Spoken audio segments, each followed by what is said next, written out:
b'ekibiina kya NUP okuva mu bitundu by'eggwanga ebyenjawulo beeye ku kyalo Jinja Misinje ekisangibwa mu ggombolola y'e Goma mu disitulikiti y'e Mukono okuba nga beetaba ku mukolo gw'omunnakibiina munnaabwe Kiramanyiro ng'ono abakuvuganya ku Chairman MP wa disitulikiti y'e Mukono. Omukolo guno gwetabiddwako ebikonge eby'enjawulo ebyabadde okuva mu region ez'enjawulo mu ggwanga lino nga bonna bawagizi b'ekibiina kya NUP era nga gwatandise n'ekitambiro kya mmisa. Kwako mu nsi entukuvu gye bayita Kitimbwa Bugerere Kayunga.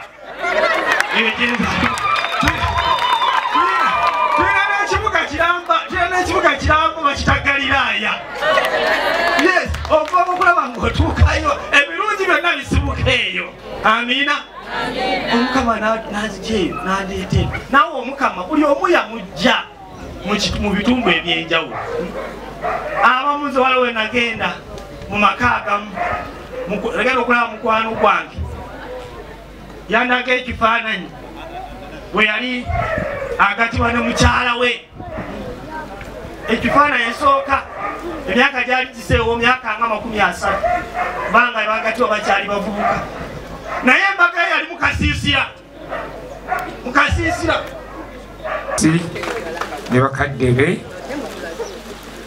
nga tusaba ffenna waabwe nsuzayo emirundi egisukka mu 10 ewaka waabwe babifaanana bulungi.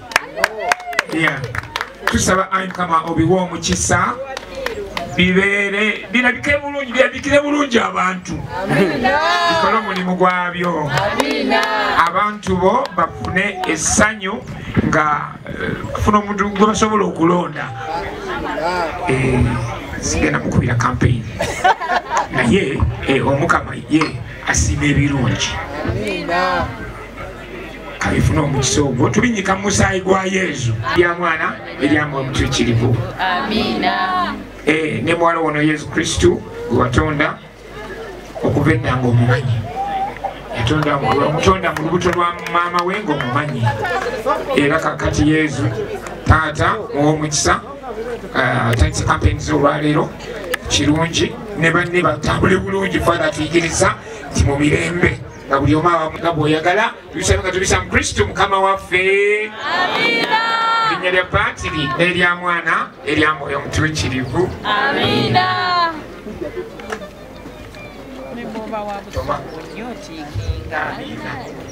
Father.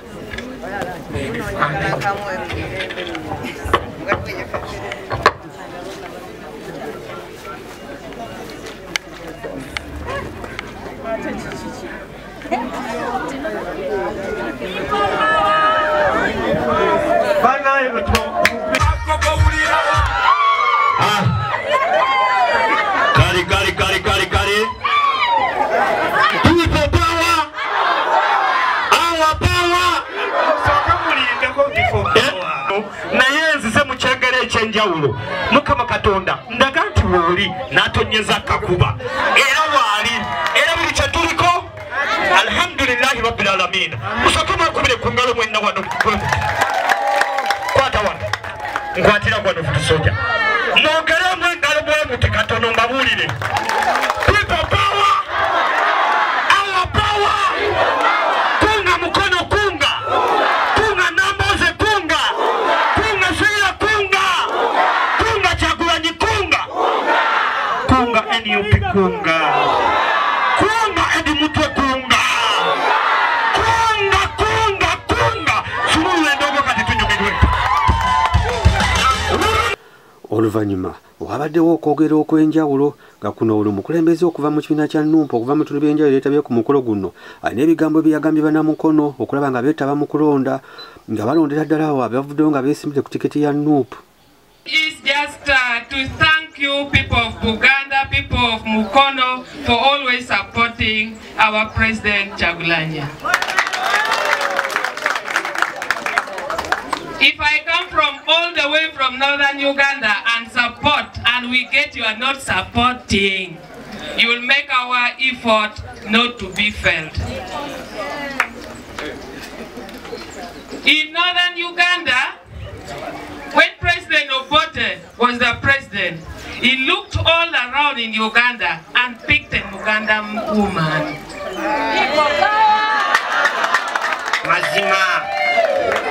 Meaning, the women of Uganda knows how to make it in Uganda.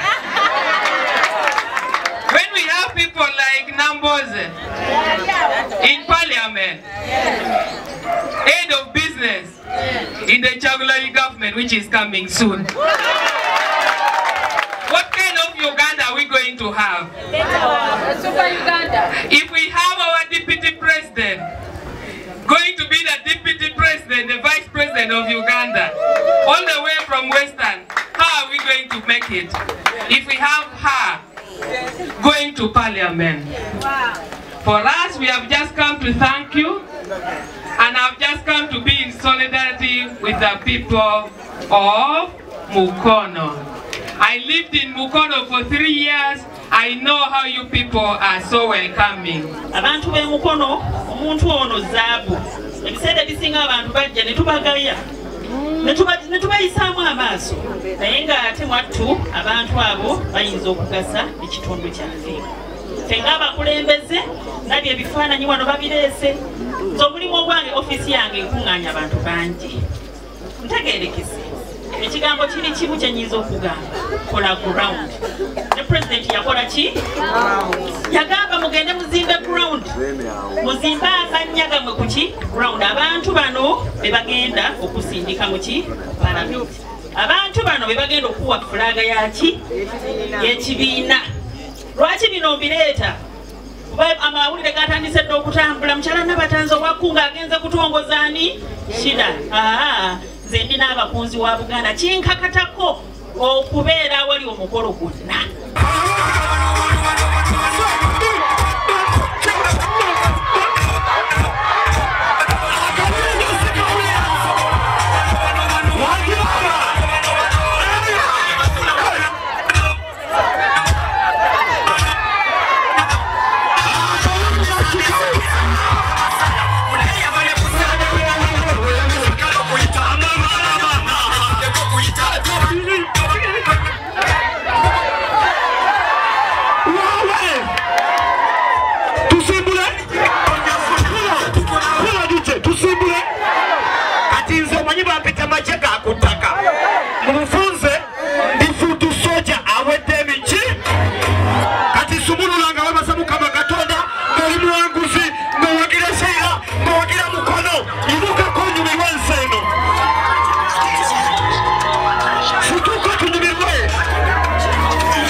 N'olwekyo abalonzi pate gweneebeewadde kaadi gwe tujja okulonda, naye ku ssaawa eno tubadde wano okusaba Katonda akkirize ku lwa Shira. Kyennyongerako bannaaye, tetujja kulonda Shira tumusuubire ng'anaakola nga tetumuwadde omukulembeze pulezidenti w'eggwanga edduŋŋamu. N'olwekyo nsaba n'obuwombeefu bwe bumu nga bwe mbasabye okuyimirirawo ne Shira. Bannaaye mbasaba muyimirire wamu ne pulezidenti waffe Robert Kyagulanyi Ssentamu.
Shiranga yogakira abawagizi yagambye akira kukola buli kimu okulabanga ekibiina kya NUP kifuga ky'amaanyi nnyo okweyongeramu amaanyi mu disitulikiti y'e Mukono era agera okukolera nnyo pulezidenti we Kyagulanyi okwabanga awangula akalu n'agamba agenda kuteekamu amaanyi mangi nnyo okwabanga pulezidenti we Kyagulanyi Robert Ssentamu awangula akaluko wa pulezidenti era ng'agera kutalaga ebitundu by'eggwanga eby'enjawulo ne pulezidenti we Kyagulanyi. Nakiyigira ku ggwe wampa obuvumu obuyimira ne ŋŋamba nange kangenda enjogere bino ebigenda maaso bino anagenda okyogerako bwe tubirekera mubaka Nambooze bwe tubimulekera yekka tumumenya omukyala tumumenya tuyimirire naye tulwanirire ebyaffe tulwanire eggwanga lyaffe naddala mu abakyala ebigenda maaso biruma ffe newaddeyo nga munnakibiina oba nina kaadi oba sirina kaadi ngenda kukungira Kyagulanyi.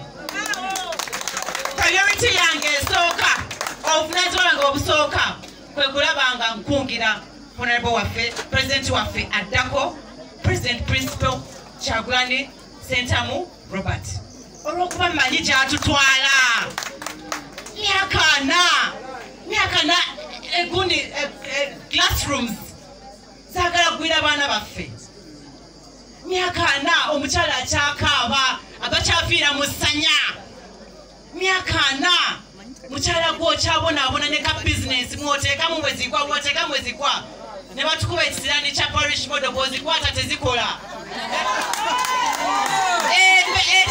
ekimala oba kagwake ketonye nze ndi mulwani ngenda kulwana nja kutambuza ebigere bino bye mugamba nti simanya amaniyo anasobola okutambula nze nno nja kusuulayo neeyo nga ngenze nakifuma paka ng'enjiri ey'okwekalakaasa etuuse mu buli nnyumba.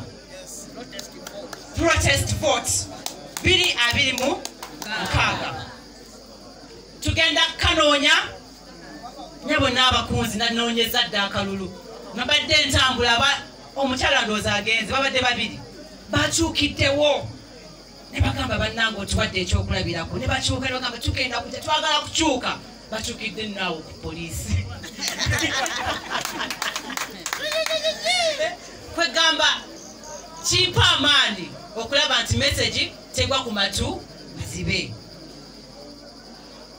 bingi nnyo byenyenda okwogera naye njagala kwebaza deputy president webale nnyo kujja embaliga bw'oba odda oddanga kopolo naye bw'oba jeno mwena alemu nojja mweni yupi naffe tukwanirizanga jeno tugabanoga nti genda ojje n'abantu abalala bonna era sireera namugamba ddayo oleete n'abalala ababadde bakusimba eki era ne tugenda ku kitebe pulezidenti yakola omukolo munene nnyo n'abaniriza bwe tugenda tubasaba ebifo ebyokulonda mwe muli obuweereza era kirungi buli muntu yeyagalize pulezidenti yatugambye buli kifo kyonna tukyesimbeko ate buli muntu yenna yeerabewo mweni yupi kyenjagalamu temulimu banene na batono fenna tuli baki banene ate ebisinga byonna abakulembeze ffe baweereza baabali betukola ki betukulembera mbasaba bwe muba mwesimbye ku kifo ekimu temukola lutalo kina ddala mu kaseera ako woowulirira ddala nti olemereddwa ate ke kaseera kolina okwongereramu ddala amaanyi mu kaseera kano mbazzaamu essuubi nti eyewange gyenva emukono North buli lunaku tuyingiza abantu okuva mu NRM buli lunaku tuyingiza abantu okuva mu kababeere bakansala n'eryo Katongo gyekoma eri constituency yange wanga bali bagamba nnyo nti eyo wa NRM bonna bakansala bali aba NRM batuuse dda ne bayingira NUP bw'otuuka wonna bawojjolo waliwo abayitamu nga tebavuganyiziddwa abaawo bonna batuuse dda bawagira NUP bw'otuuka we buli kambaddewo ne kansala wange Soweto naye kati n'omukyala abaddewo NRM naye yatuusa awagira NUP badde ne sekuritale jeno wa NRM ekyapisa eyo mu ggombolola yonna essaawa eno basebo ne bannyabo ye chairman wa NUP ate mu ggombolola eyo ekyapisa nabwekityo mbakoowola basebo ne bannyabo twanirize President yatugamba ekirimu ekikulu mu byonna kwetegereza muntu nga bw'atambula na bikolwa bye kino ono mbadde mulwegendereza ebbanga lyonna yalokokera ddala basebo ne bannyabo